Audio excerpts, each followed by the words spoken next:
Jatend Piny Mogik e PC Uhuru Kenyatta koro puoyo mokalo jolweny kuom bedo e ong'ala manyime e chwalo piny Kenya nyime yore dongruok. Uhuru ne olero ni bad migawo mar jolweny osebedo ka siro lwedo chenro manimba 4 mag piny owacho mar Jubilee.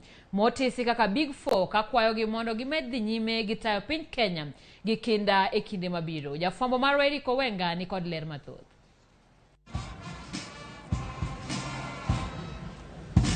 Elap ma ulinzi complex e kambi malang'at buore ka saa 5:30 Kenyatta ne ochopo kae mar kawo luor mogik kaka jatend jolweny ma pacho ka.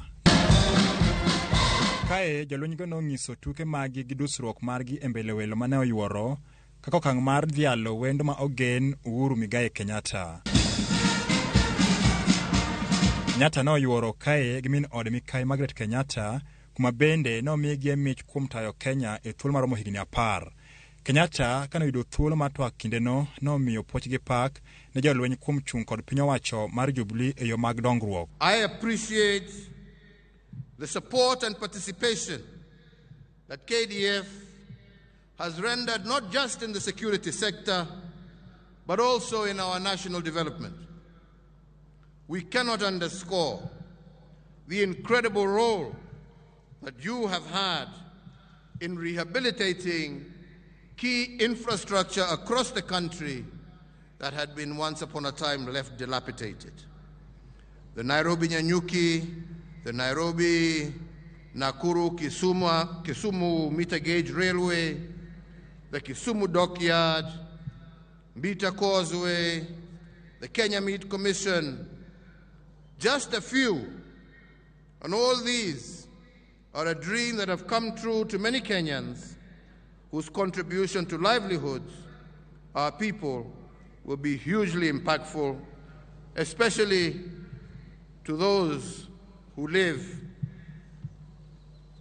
in pastoral areas who now have a consistent and ready market for their livestock. Sechego bende Uhuru nosungo piny Kenya kaka mano mosebedo ka tego weche mag arita kwe o Kenya kende to e piny mangima. For your commitment and dedication to duty, your selfless service to our country,